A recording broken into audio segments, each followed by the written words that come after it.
Bonjour à tous, c'est parti pour la vidéo qui va être la plus compliquée à tourner dans cette série. Ça va dire plusieurs fois que je la tourne, notamment à cause du téléphone qui sonne, alors qu'on dit toujours pas 10 heures.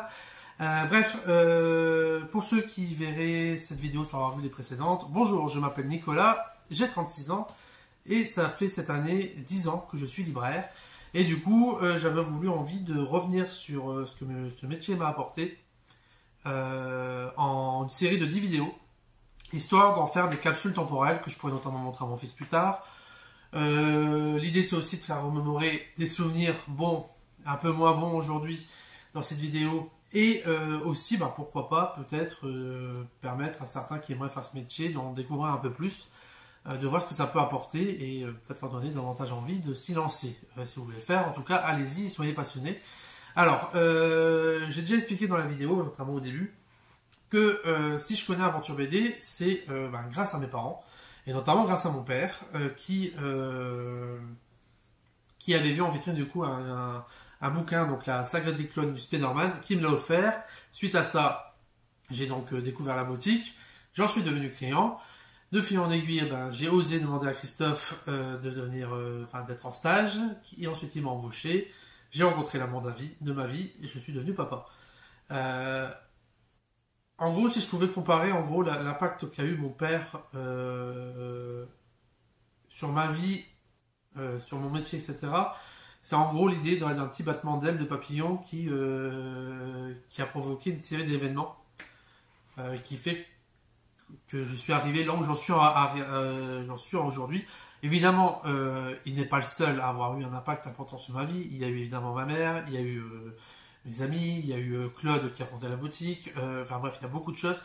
Mais quand même, mon père a été l'un des points majeurs de ma vie, de ma ligne temporelle, si on pourrait dire. S'il y a des choses qu'on devrait modifier, par exemple, modifier le moment où il a vu ce bouquin en vitrine, parfois j'aime bien repenser à certaines choses dans mon passé, me dire tiens, j'aurais modifié ça, qu'est-ce qui serait passé?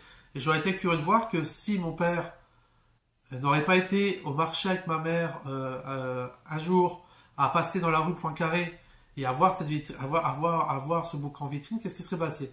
Et il aurait simplement suivi, voilà, que le bouquin soit pas en vitrine pour que son œil soit attiré. Il aurait suffi que ma mère aille seule au marché à ce moment-là, ou que il passe par une autre rue. Et peut-être que je ne serais pas là aujourd'hui à faire des vidéos qui feraient sans doute pas énormément de vues, mais ça c'est pas grave. Et ma vie aurait peut-être été énormément changée. Mes parents m'ont apporté beaucoup de choses. Ça va être compliqué de pas pleurer. Et évidemment, comme tous parents, ont toujours été présents pour moi, m'ont toujours soutenu, notamment dans mes choix d'études, etc. Ils n'ont jamais été contre mes choix, etc. Forcément, il y a eu des moments, des inquiétudes, mais normal. Et mon père, comme ma mère, forcément, a eu son lot d'inquiétudes pour moi, son lot de confiance, donc a toujours été là. Et il y a eu un impact énorme, notamment sur mon métier, parce que tout comme je ne voulais pas décevoir ma mère, je ne voulais pas décevoir mon père, parce qu'il accordait vraiment une grande importance au respect, au respect des gens. Il donnait beaucoup aux gens, même parfois trop. Il avait tendance à dire trop beau, trop con. Et je savais que quand je décevais mon père, j'ai pas le souvenir qu'il s'emportait énormément, mais par contre il avait tendance à être, je vais dire, un peu boudeur, c'est-à-dire qu'il ne disait plus rien, et on sentait que je l'avais déçu. Et je sais qu'il y a eu certains moments, voilà, j'ai fait des petites conneries quand j'étais petit, rien de spécial, mais que je l'avais déçu à des moments parce que, je sais pas, j'avais pas écouté ce qu'il fallait, j'avais pas écouté ma mère ou autre, et on était à table et il disait rien, et par contre je sentais que, voilà, je l'avais énormément déçu. Et ça m'est resté, je ne voulais pas décevoir mon père, tout comme je voulais pas décevoir ma mère,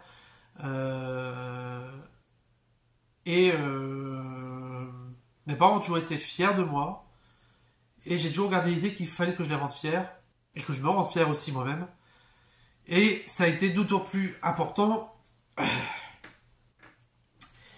que le jour où mon père est décédé, donc ça va faire 6 ans, enfin, non, ça va faire 6 ans en fin d'année. Euh, et c'est compliqué, c'est toujours, il me manque énormément. Et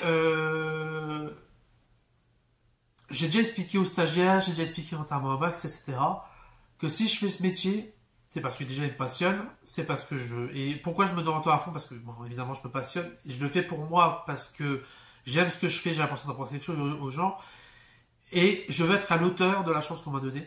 Donc je fais aussi pour me donner à fond par rapport à Christophe, qui m'a embauché, par rapport à Claude, qui a fondé cette boutique, et par rapport à mes parents, et notamment à mon père, qui n'est malheureusement plus là aujourd'hui, pour voir ce que je suis devenu. J'espère qu'il est fier de moi.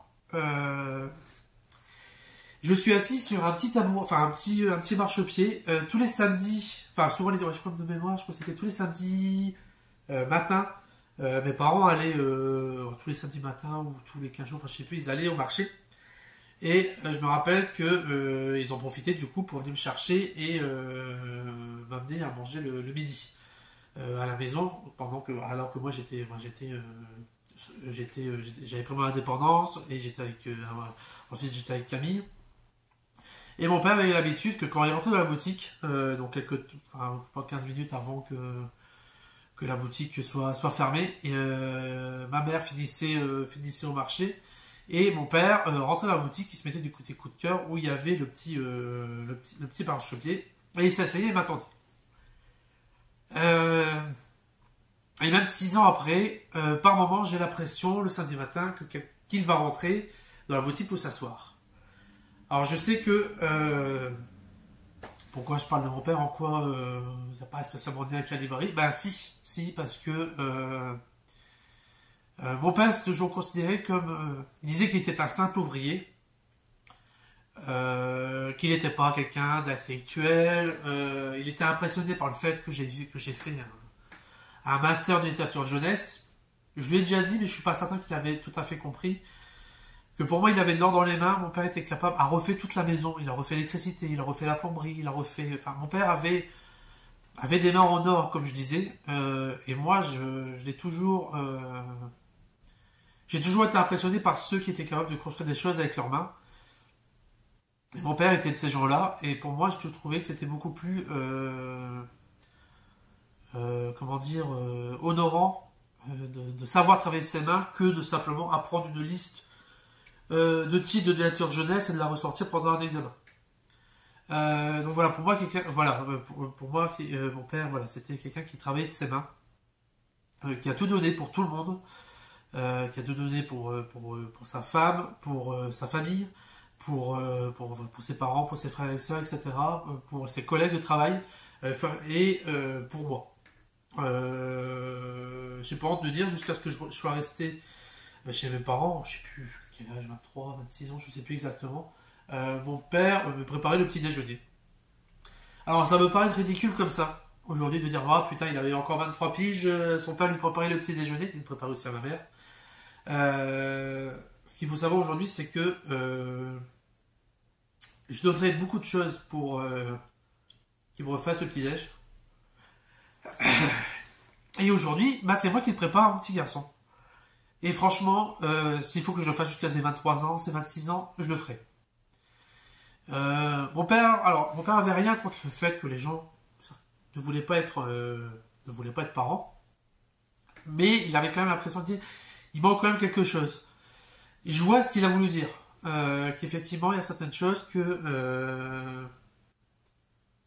qu'on vit en tant que parent, qu'on forcément on ne peut pas vivre quand on n'est pas parent. C'est pas que on peut pas vivre, avoir une belle vie sans ça, mais voilà, c'est simplement des vies différentes. Et aujourd'hui, j'ai l'impression j'ai un peu le passage de témoin. Aujourd'hui, c'est moi le papa. C'est moi qui veux tout faire pour mon fils, et je comprends beaucoup de choses maintenant de ce qu'il faisait. Pourquoi il faisait autant, pourquoi il était aussi proche, et c'est aussi pour ça que je fais tout dans ma vie, et notamment dans ma vie professionnelle, pour le rendre fier, même s'il n'est plus là depuis 6 ans. Enfin, ça va faire 6 ans. Et voilà, parce que quand vous faites quelque chose, c'est important de le faire pour soi. Et c'est important aussi euh, de le faire pour remercier aussi les gens qui vous ont fait confiance. Les gens qui ont été là pour vous. Et pour moi, il y a beaucoup de gens qui ont été là pour moi. Et mon père, ma mère, ma belle famille, Camille, etc. Même mon fils, Christophe, etc. Enfin voilà, tous ces gens-là ont été là pour moi. Et ils sont là encore, hein, pour ceux qui sont encore vivants. Et moi, je veux les rendre fiers. Je veux les rendre fiers parce que on m'a donné une chance. Si mon père n'avait pas trouvé ce bouquin, si mes parents ne m'avaient pas laissé autant de liberté pour trouver l'emploi de mes rêves, si voilà, ils m'avaient pas laissé autant de liberté, autant de confiance, je serais pas là aujourd'hui. Je serais pas là à se conseiller. Et pareil, on est le reflet des parents. Je considère qu'on est le reflet des parents. Mes parents étaient enfin, ma mère est quelqu'un de réservé, tout comme mon père. Mon père était par contre beaucoup plus à donner aux autres. Ma mère était plus en réserve. Mon père il prenait beaucoup plus les choses à cœur. Ce qui est mon cas aujourd'hui, en fait, je remarque que j'ai vraiment les deux. Le côté plus réservé de ma mère, j'ai le côté à fleur de peau parfois quand je donne beaucoup et quand je reçois pas forcément en retour, ou quand je vois l'impact, les retours que j'ai par rapport aux gens qui sont parfois difficiles. Voilà, moi mon père fallait pas le comment dire le décevoir, et il faisait comprendre aux gens que il rendait service une fois mais pas deux. Moi je suis pareil aussi aujourd'hui.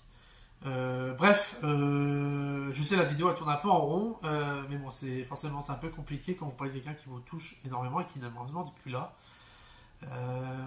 Je me demande régulièrement ce que mon père dirait aujourd'hui. Je pense qu'il me dirait bon Nico, que tu partes faudrait que tu perdes un peu de poids. Il n'aurait pas tort, mais je pense que sinon de savoir que son fils, parce qu'il avait tendance à dire je ne suis qu'un simple ouvrier, toi tu as fait des études littéraires. C'est impressionnant. Je lui aurais dit en rigolant, bon, papa, ton fils est désormais cadre de niveau 9, responsable de magasin. Je pense que je lui aurais dit à un moment, un samedi midi, pendant manger, je pense qu'il m'aurait dit, oh, j'ai un cadre à ma table. Voilà. Parce que mon père était travaillait à la communauté urbaine de Dunkerque, qui était fonctionnaire. C'était un peu l'homme à tout faire. C'est-à-dire dès qu'il y avait une commande de pièces, il y allait, il faisait les devis, etc. Il rangeait, il aidait des équipes. Enfin bref, il faisait vraiment un peu de tout. Pour ceux qui ont connu mon père, qui travaille à la communauté urbaine de Dunkerque, je pense que si je vous dis le nom de Jean-Pierre Raden, je pense que ça parle à beaucoup de personnes. Je pense notamment à Jean-Marc, si jamais il voit la vidéo. Je pense qu'il m'aurait dit ça, et alors je l'aurais dit en rigolant, mais j'aurais eu de fierté. Même si au final je m'en fous du titre, hein, c'est pas ça encore une fois, c'est parce que je voulais arrêter de m'emmerder avec les heures et que Christophe du coup disait fallait passer cadre, mais malgré tout il a fait ça aussi pour aussi quelque part faire reconnaître un peu plus aussi officiellement tout le travail que j'ai pu accomplir, donc en me nommant responsable de magasin. Et je pense que mon père aurait été putain de fier, et moi je pense que j'aurais été putain de fier de rendre fier mon père. Ça me paraît con, mais voilà, c'est quelque chose qui est important. Et encore une fois,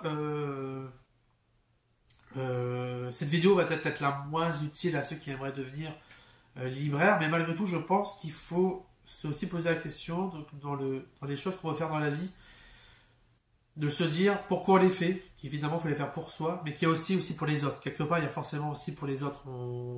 Alors ça peut être pour ou quelque part aussi contre les autres, c'est-à-dire quelqu'un ne croit pas en moi, ne croit pas que je vais faire ça, et ben je vais le faire, je vais lui montrer que j'y arrive parce que j'ai un lien, que je vais y arriver, j'aime ça. Et quelque part on le fait aussi pour cette personne-là, pour lui montrer qu'elle a tort. Et moi c'est pas ça, là c'était pour montrer que mon père,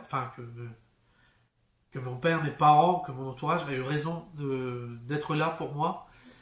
Et c'est grâce à mon père que je suis quelqu'un de réservé, mais que je suis quelqu'un qui donne tout pour les autres. Et là, je suis un peu, on pourrait dire, je pourrais dire que mon père était un peu une éponge émotionnelle, et je pense que je suis pareil. Sans mon père, je serais pas libraire que je suis aujourd'hui, sans ma mère non plus. Et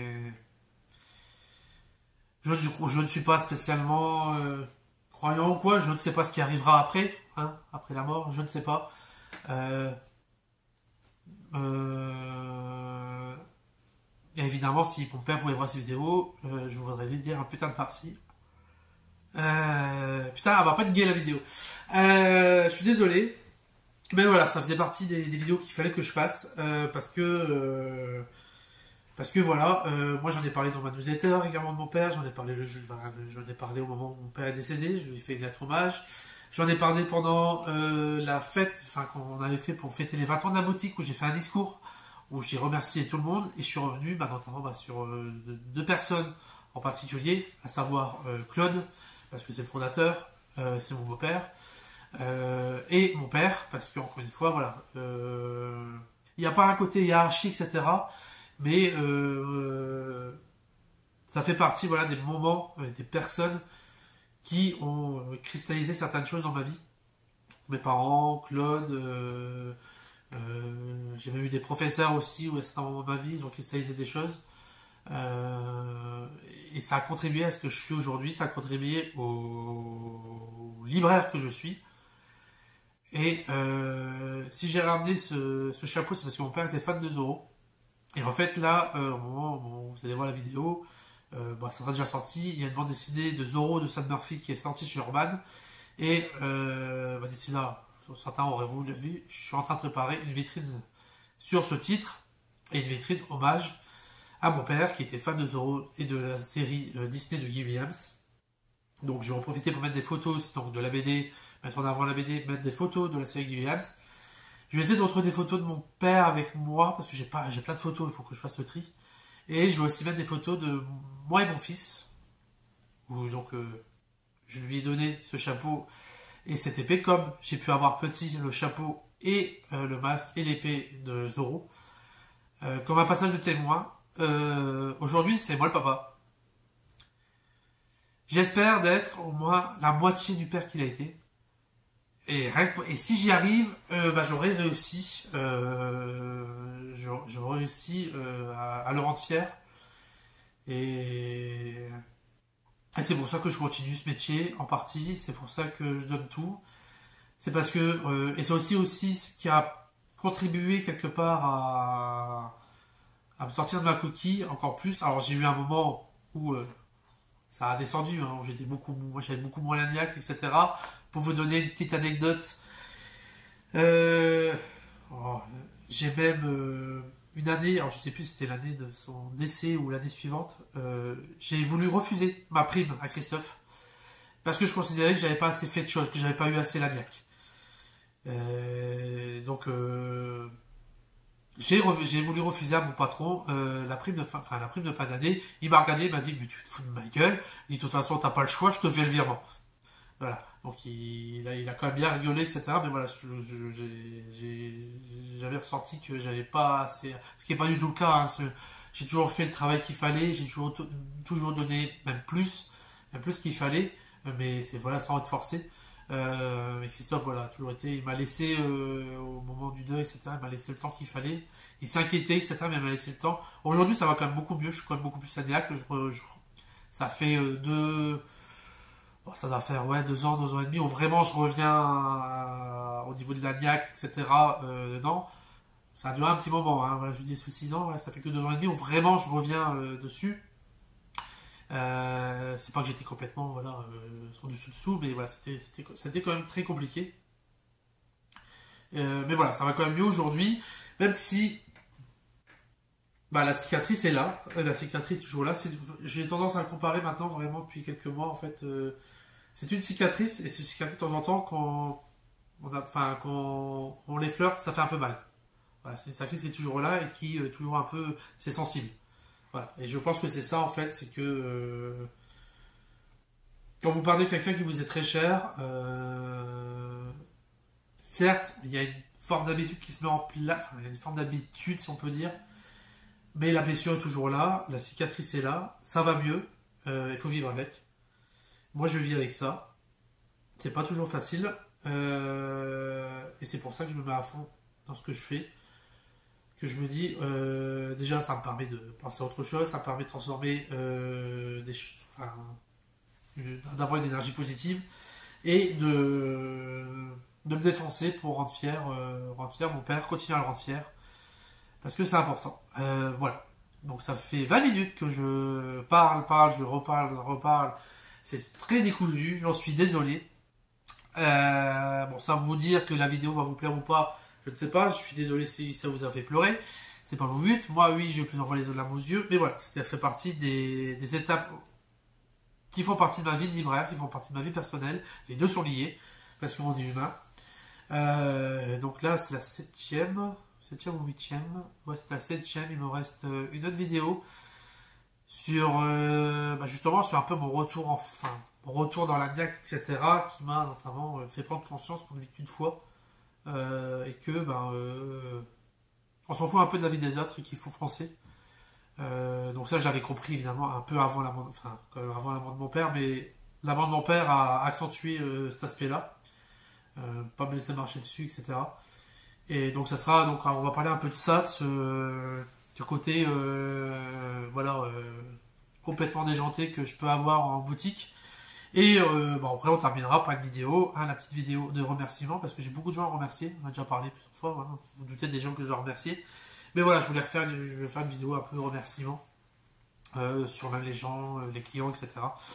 Bref, voilà, 21 minutes, ça a commencé à faire un film je sais pas, tout de bout à bout, là, ça va commencer à faire niveau temps assez important. Pas forcément très intéressant pour tout le monde. Mais bon, bref, après tout, l'une des choses que je remarque depuis ces 10 ans, c'est d'ajouter ce côté personnel à la boutique qui fait que les gens ils aiment mes conneries, ils aiment même les conneries de l'équipe, ils aiment tout le côté un peu histoire avec les personnages du petit libraire, du big boss, de l'apprenti, de l'artiste Chloé, de Miss Peel qu'on appelait, mais plutôt plus de celle qui se cogne partout. Bref, tout ce côté un peu personnel, un peu mis en scène, etc., qui fait que une librairie est constituée d'humains. Et ça ne sera jamais apporté par l'ordinateur, ça ne sera jamais apporté par un site internet. Bref, voilà, on va arrêter là. Je vous souhaite une bonne journée, bonne nuit, bonne soirée, bon petit déj, bon apéro. Et on se retrouve pour une vidéo qui sera quand même beaucoup plus gaie. Voilà, allez, salut!